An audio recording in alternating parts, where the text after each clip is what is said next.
Você sabe como escolher uma ferramenta para automatizar os seus testes?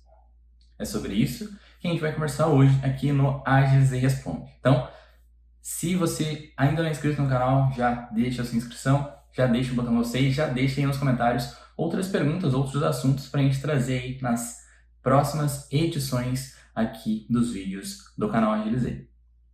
Eu tenho certeza que alguns de vocês, ou a maioria que caiu aqui nesse vídeo, já passou por aquela dúvida, né? Devo usar uma ferramenta ou devo usar aquela outra ferramenta? Como que eu escolho essa ferramenta? Qual que é a melhor ferramenta, né? Como que eu chego nessa definição? E melhor ainda, quando a gente está ali num dia a dia de projeto e chega lá o nosso líder ou o nosso gestor ou surge uma oportunidade de automatizar algumas tarefas ou alguns testes ali no nosso projeto, e aí a gente se depara com este questionamento normalmente, né? Qual ferramenta eu vou utilizar?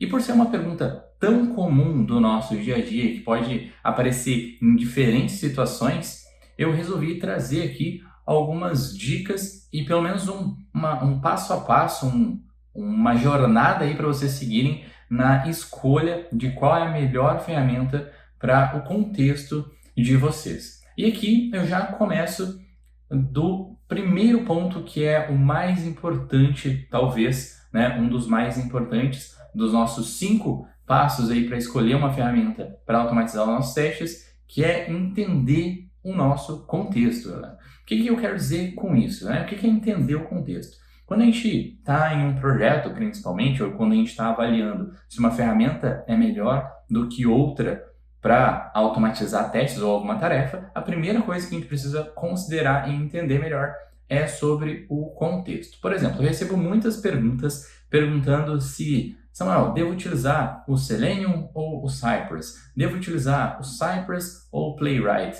Samuel, posso utilizar Cypress para teste de API? Devo usar o Cypress ou o Postman? Em todas estas perguntas não existe uma resposta única, porque pode ser que para um projeto onde eu tenha que testar, por exemplo, a minha aplicação web num navegador que é o Internet Explorer, talvez não caiba usar o Cypress ali, mas caiba utilizar o Selenium, por exemplo.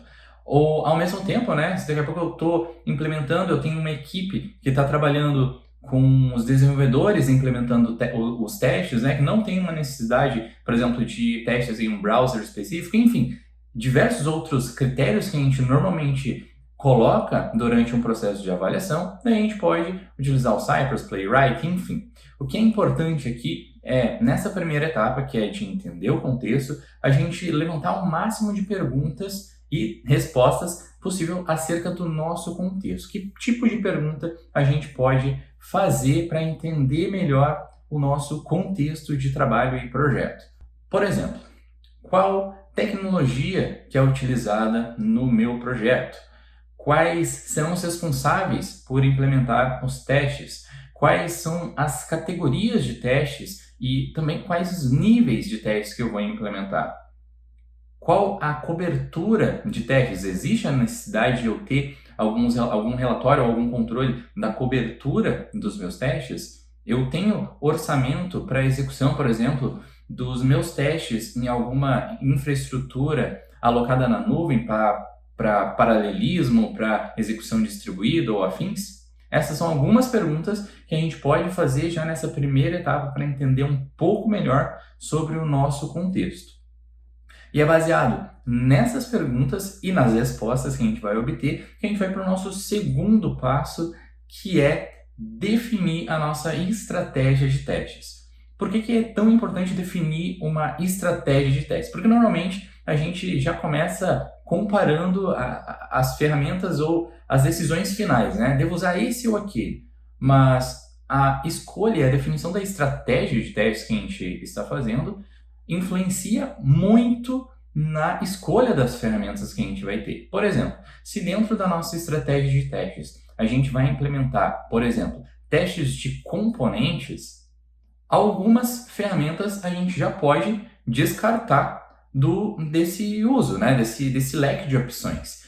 Assim como a gente já pode incluir outras ferramentas e opções ali dentro dessa estratégia de testes, né? Ou, por exemplo, se dentro da nossa estratégia de testes a gente tem ali algumas validações que a gente precisa fazer em múltiplos browsers, a gente tem que adicionar tudo isso, browsers que a gente pretende testar, níveis de teste que a gente pretende testar, né? Em todas as categorias que a gente pretende testar para moldar a nossa estratégia de testes. E é em cima da nossa estratégia de testes que a gente vai para o nosso terceiro passo, que até já dei um spoiler aqui, que é o de escolha das ferramentas. Como que a gente executa, né, o terceiro passo de escolha de ferramentas para automatizar ou que se encaixam ali dentro do nosso contexto? É usando os dados que a gente já levantou nos passos 1 e nos passos 2. Passo 1 é de entender o nosso contexto. Então, por exemplo, eu já entendi o meu contexto, já sei quem vai automatizar, qual é o problema que eu estou tentando resolver, quais os níveis de teste. O segundo, eu já defini uma estratégia para atender a essa necessidade, para resolver esse problema, né? E o terceiro é eu levantar de fato o máximo de alternativas que eu tenho para resolver aquele problema ali. Por exemplo, se eu estou trabalhando em um projeto, e é um projeto que é desenvolvido na tecnologia Java, por exemplo, e a minha estratégia de testes envolve testes de unidade, inevitavelmente eu vou ter que colocar ali no meu terceiro passo ferramentas que me permitem testar código Java de forma unitária, né? A nível de teste de unidade, como JUnit, como o TestNG, certo? Então, essa terceira etapa é onde a gente vai colocar ali todas as opções, todas as alternativas que a gente tem para resolver aqueles problemas ali. E a gente não vai decidir ainda, ok? E aí a gente vai para o nosso quarto passo, que é comparar essas ferramentas. A gente já entendeu o contexto, a gente já definiu uma estratégia e a gente já levantou as possibilidades, ou seja, a gente está bem embasado. A partir desse ponto, a gente precisa começar a refinar a nossa decisão para aí sim fazer a nossa escolha. E é nessa etapa 4 onde a gente começa de fato a colocar os nossos critérios à prova. E existe inclusive alguns conceitos, alguns termos técnicos que normalmente são usados nessa etapa, que é o de benchmarking ou prova de conceito, que é muito comum de ser utilizado nos projetos. Prova de conceito também é conhecida ali como POC, né? Que é onde a gente vai pegar todas as possibilidades que a gente tem para resolver o problema para o nosso contexto, baseado na nossa estratégia, né? E a gente vai começar a tentar resolver aquele problema que a gente tem, né? Aquele problema proposto, usando aquelas possibilidades que a gente já levantou. E aí, qual que é a ideia desta etapa 4? É justamente a gente levantar os dados e ter um melhor entendimento do que cada possibilidade atende ou não atende. E é aqui que é muito importante que a gente tenha os nossos critérios de avaliação bem definidos. Porque se a gente colocar, por exemplo, só um critério para avaliar a nossa comparação de ferramentas, pode ser que lá no meio do nosso projeto a gente descubra que existiam outros critérios e que a gente não avaliou, e por a gente não ter avaliado, a gente acabou tomando uma escolha errada. Por exemplo, se a gente quiser comparar uma ferramenta com outra e usar, por exemplo, só um critério, como velocidade de execução ou tempo de duração dos testes, pode ser que a gente acabe deixando passar outros critérios que também são importantes quando a gente está avaliando o uso de ferramentas, né? Claro, cada projeto, e aqui é muito importante também entender que cada projeto vai ter os seus próprios critérios, mas, por exemplo, a gente pode adicionar ali e imaginar, né, critérios como como vai ser a curva de aprendizado das pessoas que vão estar envolvidas desenvolvendo esses testes aqui, né? Como que vai ser a curva de aprendizado, como que é a documentação da ferramenta que está sendo utilizada, óbvio, né? O desempenho, a entrega ali da ferramenta, como que é a performance dessa ferramenta, como que ela performa, as funcionalidades que ela tem, de quanto em quanto tempo ela é atualizada de fato, ou ela é uma ferramenta que está esquecida lá, que não recebe atualizações há muito tempo, enfim. Esses são critérios mais genéricos, fora os critérios que normalmente a gente levanta do nosso projeto, né? Que a gente levantou ali nos 3 primeiros passos que a gente falou aqui no vídeo, ok? Então, a quarta etapa e penúltimo passo é a gente colocar à prova, né, as possibilidades que a gente levantou para levantar os dados. Que aí, esses dados a gente vai utilizar no nosso passo 5, que é de fato onde a gente vai pegar os dados levantados na etapa 4, tabular eles e executar uma análise em cima destes dados. O que vai ser essa análise? É a partir dessa análise que você vai montar uma apresentação ou montar um artigo ou, enfim, qualquer forma de apresentação para você levar essas informações para o seu time, se possível, ou para a sua gestão e mostrar para eles: ó, eu tenho o embasamento necessário, eu fiz as comparações que precisavam ser feitas e, baseado no nosso contexto e na estratégia que a gente definiu, eu acredito que a melhor escolha seja essa ferramenta aqui. Entendem?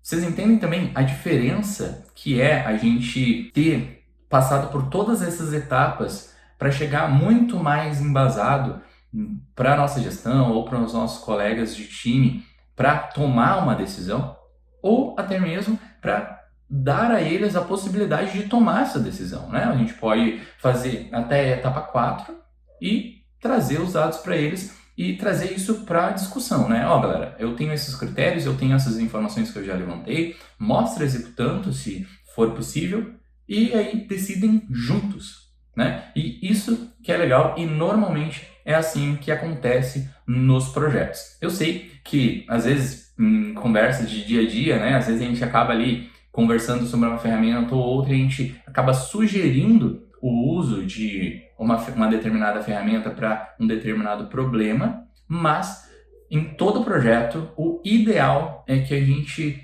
passe por todo esse processo, que é o processo de escolha de uma ferramenta. Afinal, a gente está ali se comprometendo com uma ferramenta que possivelmente vai ficar com a gente por um bom tempo e que também, possivelmente, se a gente sair daqui a pouco daquele projeto, outra pessoa vai chegar ali e vai seguir usando aquela ferramenta no projeto. Então é uma responsabilidade muito grande para a gente não ter esse cuidado, né, de avaliar todas as possibilidades, de entender bem o contexto, de entender bem a necessidade, o problema, definir uma estratégia, comparar, levantar os dados e ter uma escolha bem embasada da ferramenta. Beleza? Então, essas são as 5 dicas, os 5 passos para vocês possam escolher uma ferramenta de automação de testes aí para o projeto de vocês da forma correta. Beleza, galera? Se vocês gostaram desse vídeo, deixem nos comentários o que vocês acharam e deixem mais sugestões de temas, né? A gente está vindo aí e compartilhando conteúdo semanalmente com vocês, então é bem bacana quando vocês também trazem sugestões de outros temas para a gente poder explorar e conversar um pouquinho mais aqui. Beleza? Até a próxima semana. Valeu!